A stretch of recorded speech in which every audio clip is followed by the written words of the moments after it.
आप देख रहे हैं गोड्डा झार न्यूज़। आज की सबसे बड़ी खबर क्या है, चलिए फटाफट न्यूज़ में देखते हैं। झारखंड में छूट के पहले ही दिन नियमों की उड़ी धज्जियां। झारखंड में छूट के पहले ही दिन नियमों की उड़ी धज्जियां। जैसे ही 68 दिनों के बाद राज्य में छूट दी गई, लॉकडाउन की उड़ी धज्जियां।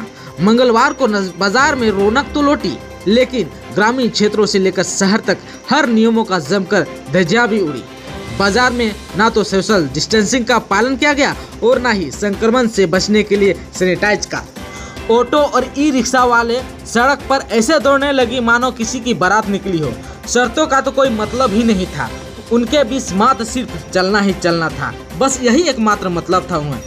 ऑटो और ई रिक्शा वालों ने नियमों का हवाला देकर यात्रियों से 2 गुना भाड़ा भी वसूला और यात्रियों को बैठने में किसी भी तरह के नियम का पालन नहीं किया गया। आप सबों को बता देना चाहता हूं, ई रिक्शा और ऑटो पर मात्र 2 ही यात्री को बैठने की अनुमति दी गई है, जबकि यहां पर 6 से 7 यात्री एक साथ ले जाया गया। यानी कि लॉकडाउन से पहले जैसे चलते थे उसी तरह फिर से चलना प्रारंभ कर दिया। ना किसी वाहन पर सैनिटाइज की व्यवस्था थी और ना ही किसी यात्रियों का ब्यौरा। कई बड़ी शहरों में मोबाइल की दुकान खुलते ही भीड़ उमड़ पड़ी, सामाजिक दूरी की धज्जियां उड़ाई गई। कुछ कारोबारी सड़क पर उतर आए, इनमें से अधिकतर कपड़े के कारोबारी थे। अनलॉक 1 में कपड़ा, जूता और कॉस्मेटिक दुकानें को खोलने की अनुमति न मिलने से नाराज संथाल और कोयलांचल के दुकानदार मंगलवार को सड़क पर उतर आए। कपड़ा व्यापारियों ने धनबाद, देवघर, झरिया, दुमका समेत कई जगहों में व्यापारियों ने प्रदर्शन किया।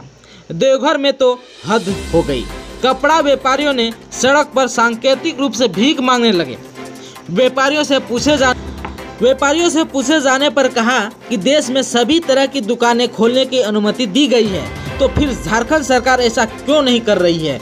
क्यों जूता, कपड़ा और कॉस्मेटिक दुकानों को बंद कर रखा है? भर भर कर यात्री आए विमानों में, लेकिन खाली ही लौटना पड़ा विमान को।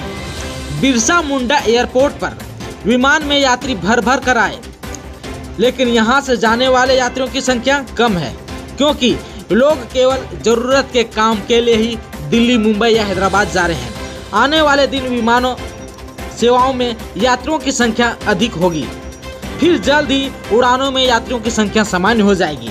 लॉकडाउन में काफ़ी चीज़ें बंद है, शादी विवाह से लेकर पर्यटन तक ठप है। गर्मी छुट्टी भी चल रही है, ऐसे में लोग बेवजह उड़ानों से बच रहे हैं और बचना भी चाहिए। बाहर से आने वाले ट्रेनों में भी यात्रियों की संख्या में कमी आई है। बाहर से आने वाले जितने भी ट्रेन थे बहुत ही भीड़ लेकर आया करती थी, लेकिन अब भीड़ आधी हो गई है। झारखंड बोर्ड 9वीं के नतीजों में बेटियों ने लहराया परचम। 9वीं के नतीजों में बेटियों ने लहराया परचम। 9वीं के सभी छात्र छात्राओं को बहुत दिनों का इंतजार करना अपने रिजल्ट को लेकर 2 जून को 1:30 पर रिजल्ट निकाल दिया गया, जिसमें बेटियों का रिजल्ट शानदार रहा। लड़कियों का पास प्रतिशत 97.2 रहा, जबकि लड़कों का पास प्रतिशत 97.5 रहा। शिक्षा मंत्री जगन्नाथ महतो ने जैक सभागार में कहा कि OMR शीट पर परीक्षा लेकर बच्चों में अंदर छिपी प्रतिभा को उभारने का प्रयास किया है। OMR शीट पर 3 पेपर पर परीक्षा हुई थी, जिसमें रिजल्ट में सभी को ग्रेड दी गई है। परीक्षा में 4.22 लाख विद्यार्थी ने निबंधन कराया था, इसमें से 4.17 लाख विद्यार्थी ही परीक्षा दी थी। 9वीं और 10वीं के छात्र छात्राओं को अब मिलेगी बुक। 9वीं और 10वीं क्लास के छात्र छात्राओं को भी सरकार अब किताब मुहैया करवाएगी। 2016 से ही 9वीं और 10वीं के विद्यार्थियों को किताब सरकार नहीं दे रही थी, लेकिन इसके बावजूद भी पढ़ाई कर आगे बढ़ रहे हैं। लड़कियों को किताब तो मिल जाती थी, लेकिन लड़कों को किताब बिल्कुल ही नहीं मिल पाता था। शिक्षा मंत्री ने कहा कि राज्य में शिक्षकों का पद रिक्त है, जल्द ही शिक्षकों की बहाली ली जाएगी। स्कूलों में शिक्षकों की गुणवत्ता को बढ़ाने में सरकार कोई कसर ना छोड़ेगी। मैं बता दूं कि अभी भी राज्य में करीब 20,000 से ज़्यादा शिक्षकों का स्थान खाली है।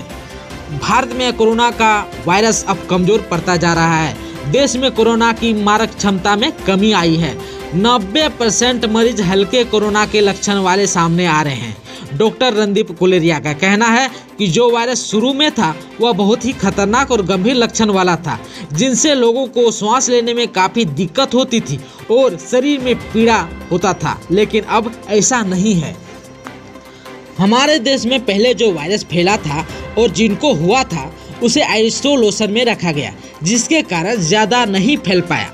भारत में प्रतिरोधक क्षमता अधिक है क्योंकि यहाँ पर BCG की टीका लगाई जाती थी। मैं आप सबों को बता देना चाहता हूँ कि कोरोना का वैक्सीन दुनिया भर में 100 से ज़्यादा और हमारे देश में 4 से ज़्यादा वैक्सीन पर शोध हो रहा है। इनका समय लगभग 9 महीने का समय लग सकता है। फिर से एक बार चक्रवाती तूफान बुधवार को यानी 3 जून को महाराष्ट्र के तट से टकराएगा। मुंबई और गुजरात में रेड अलर्ट जारी किया गया है। मौसम विभाग ने बताया है कि यह गंभीर रूप धारण कर सकता है। इसी बीच महाराष्ट्र में बारिश भी शुरू हो गई है। गुजरात और महाराष्ट्र के तटीय क्षेत्रों से 40,000 लोगों को सुरक्षित स्थानों पर पहुंचाया गया है। महाराष्ट्र में लोगों को तटीय इलाकों में जाने से भी रोका जा रहा है। NDRF के दल लोगों को जागरूक करने का काम कर रहे हैं। तेज हवा के साथ भारी बारिश भी होगी। 105 से 110 किलोमीटर प्रति घंटे की रफ्तार से हवाएं चल सकती है। इस दौरान सड़कों पर पेड़, बिजली के खंभे और दूरसंचार टावर उखड़ने की आशंका है। आज का बुलेटिन में बस इतना ही। मैं आपसे आग्रह करना चाहूँगा कि अगर आप हमारे चैनल को सब्सक्राइब नहीं किए हैं तो मेरे चैनल को जरूर सब्सक्राइब कर लीजिए और साथ साथ में बेल आइकन को ज़रूर दबाइएगा, ताकि हर एक दिन का नया अपडेट, नए न्यूज़ आपके मोबाइल तक जरूर पहुँचे। जोहार।